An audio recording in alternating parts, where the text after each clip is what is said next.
That's what soccer feel like in the nighttime. Watch what she do when the light shine. Hello, everyone, and welcome to another episode of Westside Stories, your Raptors 905 podcast brought to you by Raptors Republic. I'm Kelsey, your host, joined by my co-host, Duane Notice. Duane, how's it going? I'm doing well. Hope you're good as well. Hope everybody else out there is good. I'm great. I can't speak for anyone else. I can speak for the 905, though, who are most definitely not great right now. They just dropped the series to the Maine Celtics, who I think are 9-1 after that series. And it was a very strange series, not just on the court, but off the court as well. We saw the game on Saturday, game 2, and it was a 7-hour and something long game due to factors outside of basketball that just could not be controlled. You know, fans went there for a basketball game. They got a science lesson. When the court was sweating through, or the ice was sweating through the court and just made it completely unplayable. Has anything like that ever happened to you while you were playing? Yeah, it has. Not to that extreme, though.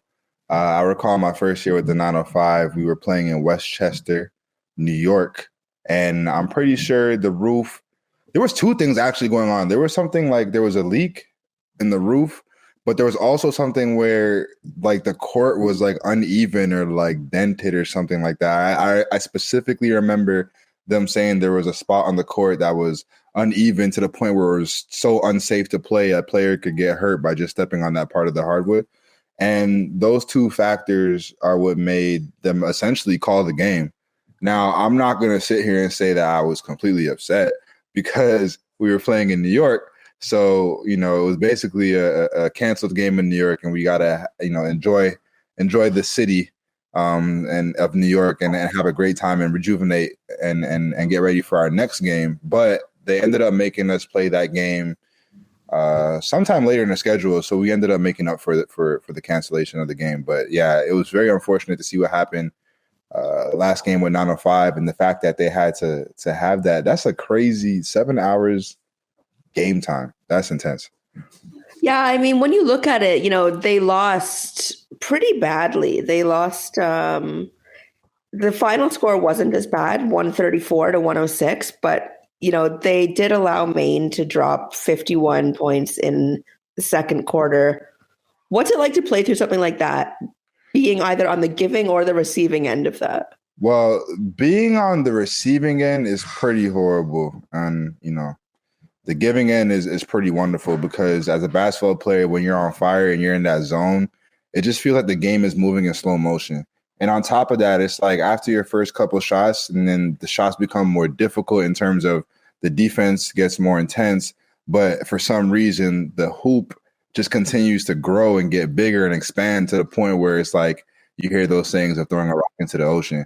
And when you're in that zone, it's kind of hard to get out of it, especially if you're a player who could tap into it, lock into it. And it's always amazing when you have players who feed off that energy. So it's always amazing when you have a teammate who catches fire and then the other teammate catches fire as well. And it's a great synergy going along because everybody's making shots. Now, on the other side of things is horrible because you get defeated mentally and also physically, especially if you're playing amazing defense on a team or a player and that person continues to make tough shots after tough shots and consecutive shots from, you know, multiple reads and drives and kicks and making all these buckets. After a while, it gets to you. And as a defender, you're like, all right, what else can I do at this point? So it's definitely mentally defeating and definitely physically defeating if you're playing a player who's all about getting buckets and then locks into that final form, that Super Saiyan form of just being on fire for the duration of the quarter or the game. And that's what it was like. I mean, every single shot was going in, and it's not like they were super complex shots, but it's also not like they were easy shots. It was from everywhere on the floor, everything was going in. There was nothing that you could do to stop any of them. That's the thing about basketball that we tend to forget sometimes, though. You know, it's a game. So you're going to have those days where, you know, the best shooter in the world is going to be off. And it's, you know, Steph Curry could have a game where he's not shooting the three ball well. And, you know, his necessarily doesn't mean his preparation, his practice and all that, his rhythm before the game was any different. It just sometimes the way the ball just goes on that particular day. And then likewise, you have games where you just can't miss. And, you know, as a player, it's always funny because, you know, we're big on routine and a lot of players are superstitious and they try to, have a consistent routine so they can continue to have the same result of being successful. But there's nothing worse than, one night you're hitting all these incredible shots and then the next game you're taking legit the same type of shots and they're not going in. It just sometimes it messes with you as a basketball player. But, which all you can do is just kind of hold yourself accountable and just continue to believe in your work ethic and always trust what you've done prior, because that will help you, stay consistent and also stay on top. And where does the line kind of get drawn for sportsmanship in a situation like that? Like when you're dropping 51 in a quarter, do you keep going because it's the second quarter, or do you kind of ease up a little bit? Like what are the rules? You got to run it up. If I'm a player, I'm a competitor. Especially the second quarter, it's so early in the game. There's no mercy rules in professional basketball. You have to, if you have your foot on the pedal and on the gas, you want to continue to keep it there. You don't want to release that pressure, because we've talked about this in the first or second podcast where it's like, you give a team some life, and it's professional basketball, especially the way that basketball has headed in the direction of high clip offense, where it's, a lot of transition. Guys are shooting 3-point shots on a 5-on-2. So the way the 3 ball is being shot nowadays in the analytics, it's not really a huge lead anymore to be up by 20 and feel safe and secure. So yeah, if I'm able to go on an insane run or score a crazy amount of points in one quarter, for example, what Maine did, which was 51 points in the second quarter, then I'm gonna continue to continue to keep my foot in the pressure. I don't want to give you any life. I want you to feel lifeless to the point where you don't even want to come out onto the court after halftime. But if it was the fourth quarter, would that change? Maybe a little bit, but nah, I don't know. I feel like a lot of teams, especially, Raptors 905 historically in the G League have been a great team. So I feel like a lot of teams also want to send a message. And so it's like, all right, we have you down by this much, but we're going to continue to put the pressure on because we want you guys to know how it feels to be on this side of the game. And it's kind of interesting because it's also a mental game and a mental aspect as well, because now as 905, it's like when you play Maine again, you remember those moments. You remember, all right, they try to embarrass us, or they ran it up on us so much that it's kind of like it's hard to sleep at night. Those are the kind of games where you circle the schedule of like, all right, when we play them, when are we going? Oh, we play them in 2 months, 2 weeks. All right, bet. So the end of the game, I would continue to run it up, but at the same time, it's like that's when you start putting your bench players in because you don't want your starters to be hurt, et cetera, et cetera. So I guess you kind of don't end up running it up at the end of the day when it's the fourth quarter. But if I'm a coach, listen, I'm keeping my guys on there and I'm sending the message. And speaking of coaches, so another situation unique to this Maine series was that the 905 were without their head coach, Patrick Mutombo, who attended the Giants of Africa event hosted by Masai Ujiri, where there was a confirmed positive COVID case, and he did not test positive, but he did choose to isolate out of an abundance of caution. What's that like when you all of a sudden you're not just without players, but you're without your coach? Oh, man. First and foremost, I just want to say it's been a crazy amount of adversity Nanopov has to, play through already, and this is the beginning of the season. So I commend them for, continuing to put their best foot forward. But yeah, I've been in a situation similar to that, not in the professional level, but I've definitely been at that stage in my career when I was at the University of South Carolina, where Frank Martin was, unable to coach for one game, and we had our head assistant coaching. And the thing about I think a lot of people don't understand is how much work that goes into being not only a head coach, but an assistant coach. They really are the foundation. They really are watching film up all night. They're studying, they're scouting, they're doing reports, they're taking film, they're watching film. They're also in practice. They're doing reps. So as an assistant coach, you're super prepared for moments like these. Plus, every head coach who's the head of a snake of their team is trying to groom their associates to be a head coach one day. A lot of, assistant coaches, especially in the NBA, or former head coaches, and they're also trying to get back into that head coaching spot.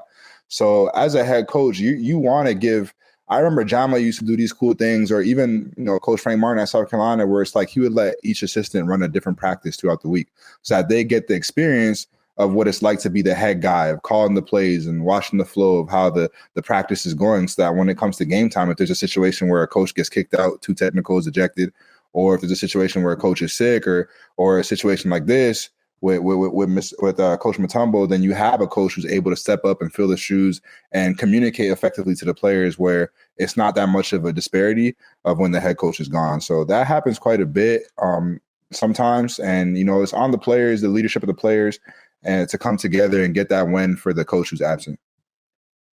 I guess we kind of saw it with the parent club too. I mean, when they parted ways with Duane and Kelsea and then had one of his assistants take over and Nick Nurse.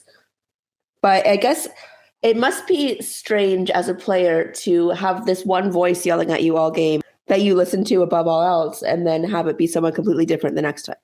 Oh, definitely. Like I said, just to go back onto the experience I was talking about, South Carolina, it's actually our last game of our regular conference in the SEC. We were playing against, I think it was Mississippi State on the road. So it was a road game. It was our assistant coach's first, head coaching job at the time.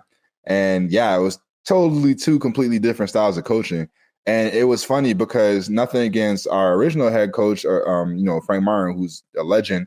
But our assistant coach at the time was a little more laxed. It was just a different style of coaching. So I feel like a lot of players, they were able to play more free. It was like a different style of basketball that particular game. So like you said, as a player, it's like you're so used to being taught one way or yelled at one way, or a player making certain kind of rotations. I mean, a coach making a certain type of rotations, or a coach calling a certain type of plays. And now it's like you have somebody else who has a different tone in their voice, or, who calls timeouts when there's a run or when there's not a run. There's just different strategies. So it could get tough if you're not consistent. But, as a basketball player, that's what you do. You adjust. You're able to be coachable, and you're able to listen to not only the head coach, but also the assistant coaches as well. So another thing that might be weird, and you could probably speak to the exact opposite of this. So when the game resumed at 8:00 after being canceled at 2, it was freezing in the arena. There were no fans. The AC was cranked up to keep the ice from melting. And a lot of the guys on the 905, when you look at the roster, they're from the South. So they're from where it's warm. They're from Alabama. They're from Atlanta. What is that like in just not just playing in a freezing gym, but for you, someone from Canada, to go to South Carolina and play where it's, sweltering heat all the time? Does that factor into the way that you play and your conditioning and stuff? Yeah, it definitely does. Like you said, when I went to South Carolina, being a Toronto kid, it was definitely a shock. The environment, the atmosphere was extremely different. I started sweating before I even got warm. So you adjust. You got to stay hydrated because, like you said, there's so much heat down there. And the physicality in which they play and type of level of basketball they play, I had to make sure I was hydrated. I was cramping a lot. A lot of people don't know, but my first year at South Carolina, I had to literally get inserted with IV fluids before every game because I was cramping the first 5 games. And Frank was like, listen, we need this guy to perform and play at the end of the games. We need to find something we could do. And it became a thing where I was regularly getting IVs before every game because I wasn't used to the heat, to the temperature, et cetera, et cetera. And I had to do that for the duration of the season to the point where I forgot what the word is, but they couldn't. I was getting the IVs in my feet, in my hands because they ran out of veins. It was rejecting my veins in my arm were rejecting it because I was doing it at least twice a week because of the games. And so it was definitely a big adjustment for me in terms of my body and how I was able to play basketball down there. And so I could imagine it being something different for, these guys who you said were born, raised in the South, never seen snow before, some of them. And they come here and it's like playing in a super cold gym is not what they're used to. And as a basketball player, when the gym is extremely cold, it just makes you feel like you're not warm, even though you are warm. So what I would do in those situations, I'd be on the side. I would use the bike when I'm not in. If I know I'm about to sub in, I would go stretch real quick, get the trainer, shout out Graham, shout out Ray, to come stretch me, do some activations real quick before I get back onto the court, because you want to be able to stay warm. If you're not warm, then that's how you get injuries. That's how you're not as loose and you're slower. So yeah, it's definitely a big adjustment between the players, and it's interesting to see that they're still able to have the game though. In my situation, we talked about, they canceled it. Here, they continued the game. So as a player, we talked about this before, the mental aspect of being locked in is extremely difficult. Like if you're scheduled to play at 2 p.m. and you end up not playing until 8 p.m., that's a 6-hour difference. What do you do in between that time? So, as players, I could see how tough that was to get through that game. It's quite unfortunate, but it is what it is. At the end of the day, like you said, it was unforeseeable events that caused this to happen, and hopefully it doesn't happen again, and we're able to have a smooth outing next time. Yeah, for sure. I mean, I know that the 905 guys eventually were allowed to leave. They said, you know what, we'll call you as soon as we know something. So they were allowed to leave because they live right around the corner. But as far as the guys from Maine, I'm not sure what happened to them. I don't know if they had to stay in the arena, if they got to go back to their hotel. But even then, just the stop and go of it all, you know, you go in at 2. Undressed. If you're getting taped, you got to cut the tape. You got to come back and get taped again. Plus, like we spoke about before, like when you're preparing to play basketball, you're preparing to go to war. So it's like you're mentally, we talked about with the early games and how you have to change your mindset because you're playing at 11 a.m. Now you're playing at 2 p.m. So you're changing your mindset again. And it's like they tell you, oh, no, we got to play again at 8 the same day. Now you got to retrain your mind to get focused for an 8 o'clock game. Now, originally it was supposed to be at noon. It does a lot to your mental, your psyche, and your body. Yeah, I mean, and people think, okay, the game's at 2, but they didn't get there at 2. You got there quite a few hours early. So by the end of it all, that's a 15-hour day. Exactly. That's a long day. And like I said at the beginning of this podcast, adversity is something that I've seen a lot in the character of our guys, and whether it's the staff of 905 or the players, and it's something I want to continue to see because it's very inspiring. Yeah, definitely. And I mean, and then you think of the guys at the end of the bench that had the same 15-hour day, and you look at, you know, Andrew Rowsey or Alex Antetokounmpo, who had 1 minute and 4 minutes. Like that's got a grate on your soul. You're sitting there freezing in the absolute cold for 15 hours and nothing comes of it.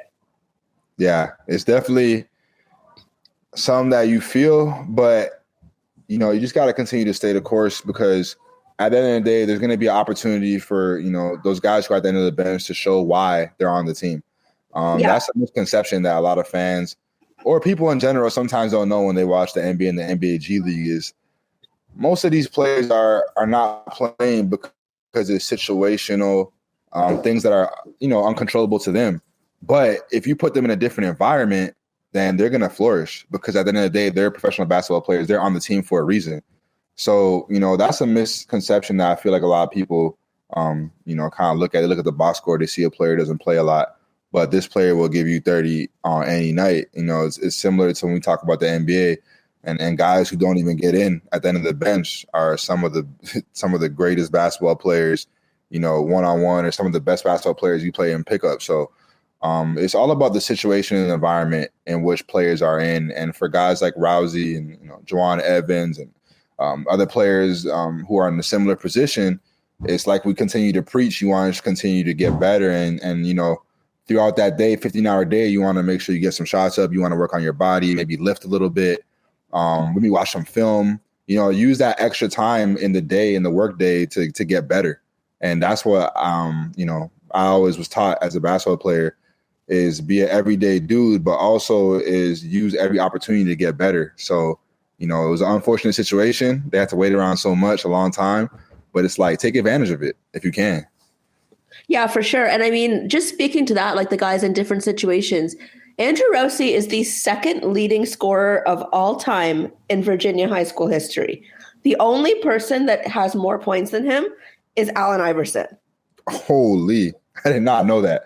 But I feel like when we first went to the game or before we went to the first game, I told you, I was like, I played Rowsey in university. And if he's not anything at all, he is a bucket. And that is somebody who I admire because when you're at that stature and that height, but you're able to still get buckets with the best of them, facing multiple defenses and still able to score at a high clip, all three levels, whether it's getting to the basket, mid-range, and three-point.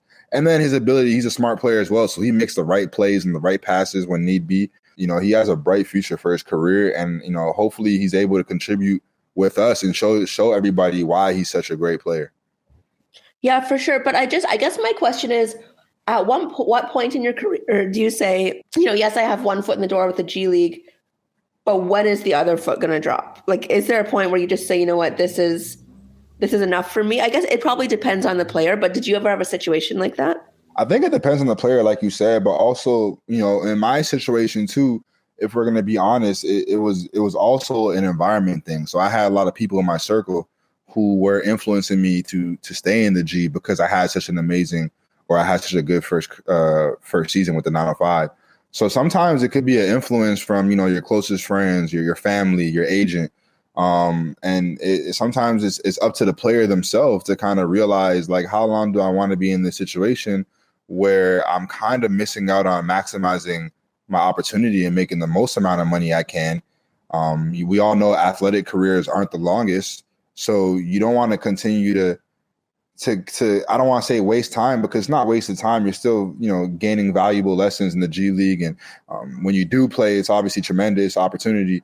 But yeah, there's definitely that tug and pull mentally of when I should go overseas or when I should just continue to wait it out. But it's hard because you see a lot of guys like, Alex Caruso or Fred VanVleet, who are literally epitome of what betting on yourself looks like.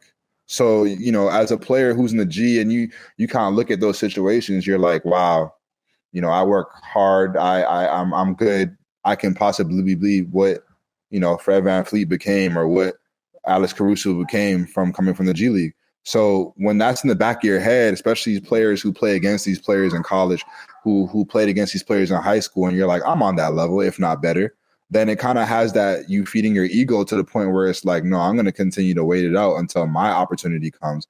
And then sometimes, unfortunately, the opportunity doesn't come.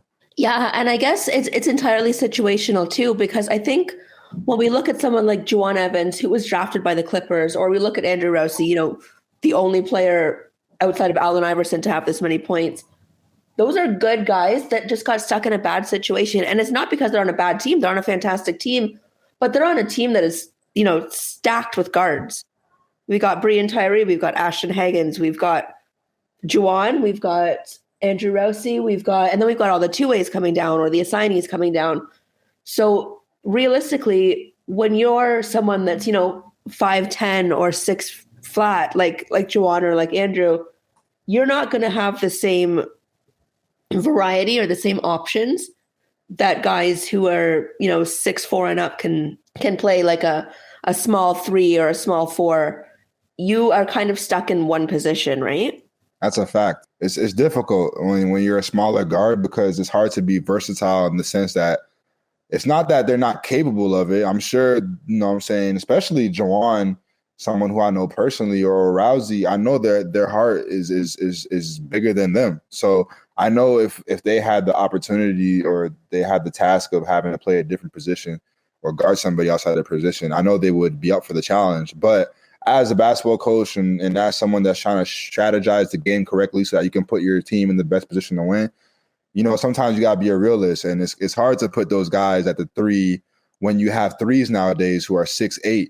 You're just going to get posted up. And again, not to say that they can't hold their own, but going small ball against a team who has, a large amount of or has wings who are, lengthy and has wings that are of height is very difficult to kind of win against that matchup. So they just got to continue to sit the course. I remember being in a situation similar to them where, luckily for me, because I'm more of a stockier player, I was able to slide to the 4. And I wasn't extremely happy about it, playing a 4-man at 6'3". But at least I was able to be on the court and be able to play with my guys and help them win. But yeah, to your point, being a smaller guard is difficult to get time when you're all vying for that one position, whether it's the point guard or the 2 position, especially when you're playing an opponent who has a lot of size and is not playing small ball. What's that like? Because I remember one game you having to guard Tacko Fall. It was... I could paint the picture. I just, I'm someone that takes I'm someone who takes pride on defense. And, that's one of my calling cards for my career. And, I think, the coaches, my teammates all respect me for that, because whoever's lacing up against me, I'm always prepared to go against them. And I do my due diligence. I read scouting reports and I understand tendencies. So I basically got tricked into it. We had a film session the morning of the game. And we were playing Maine, actually. Ironically. And we were in Maine and we went to the film session in the morning, and coach kind of put up, a little highlight of our defensive plays and what we've been doing the past few games and how well we've been defending. And he showed like a highlight of me and how I was knifing through handoffs and ball screens, and this is how you box out, and this is how you rotate, take charges, and this is how you stay in front of it, and this is how you ice a screen, all these little nuances. And I was thinking, like, what did I do today? It's not my birthday. I was like, why am I being shown on TV right now for things that I've done the past few games? Like, I'm just doing what I am known to do, which is come up and show up and work. And it was all because he was setting me up. And he was basically, after that film, he was like, yep, so you're going to be guarding Tacko Falls. And I was like, everyone looked at me and started laughing. And I'm like, yo, Tacko Falls is almost 8 feet and I'm basically 6 feet. I don't know how this is going to work. But in comparison to him, you know, bringing that highlighted video up and showing that, you know, if there's anybody who's capable of doing it here, it's you.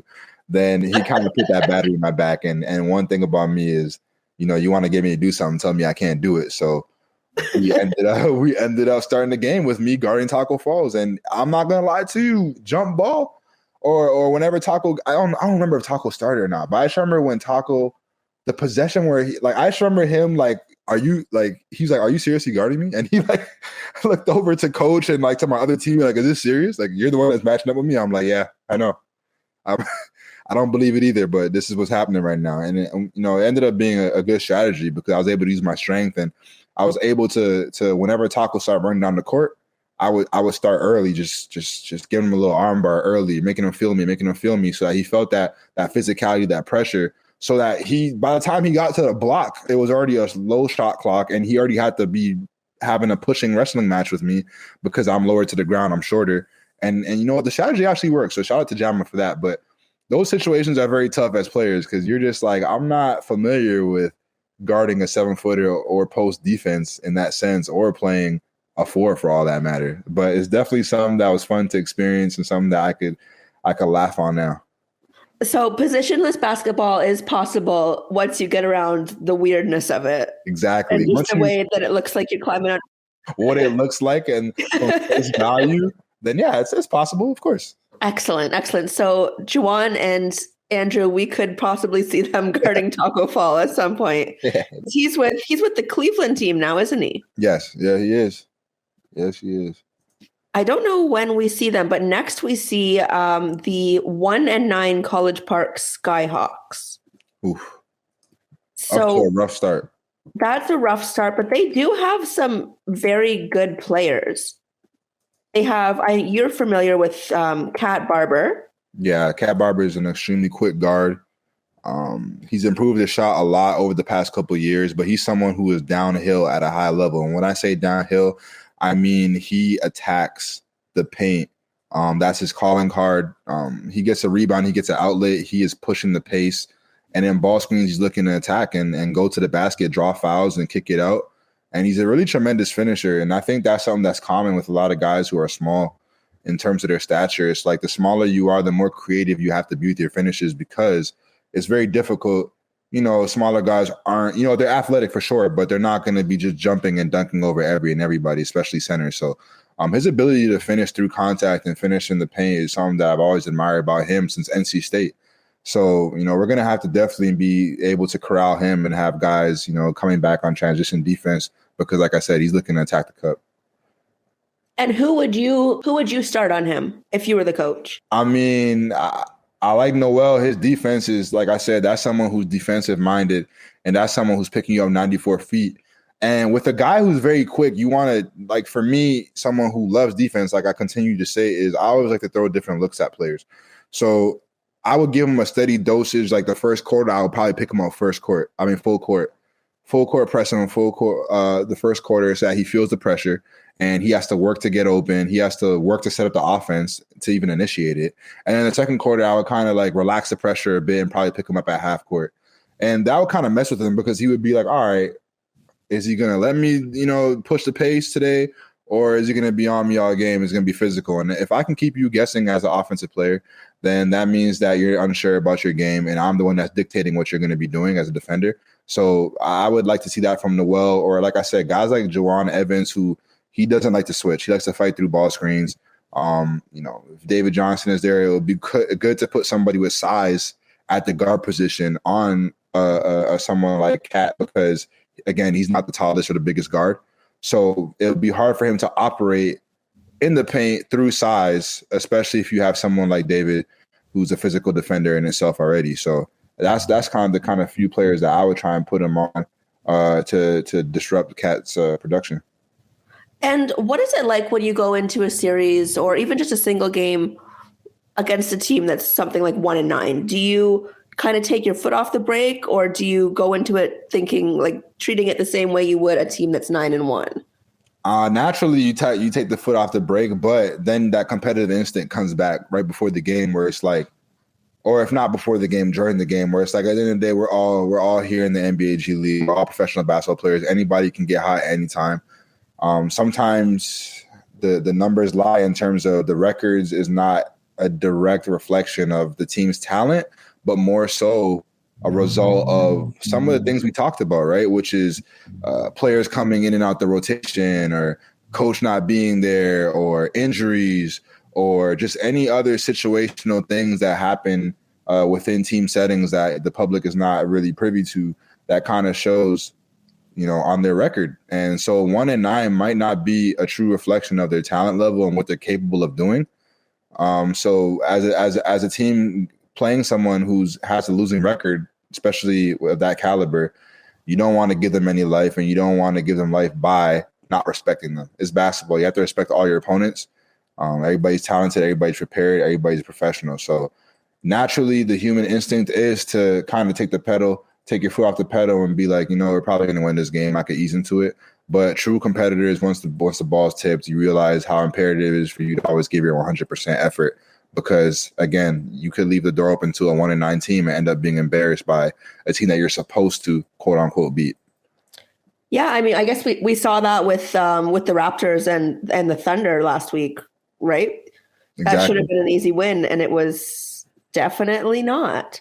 And thing about basketball, and I think in a lot of sports too, is teams who are weaker, and again, not necessarily in talent wise, but teams who are weaker always tend to play to the level of the team they're playing against.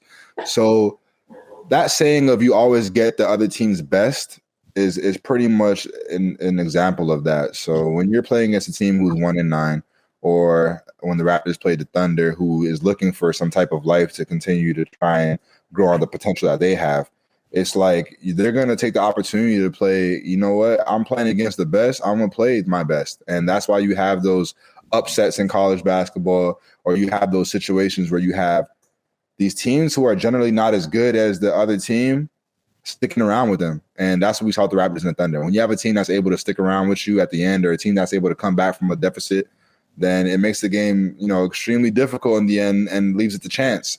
So like we always talk about, you kind of want to keep your foot on the pedal. The same thing happened with the Raptors and the Knicks last game, where they were up by 20 in the first half.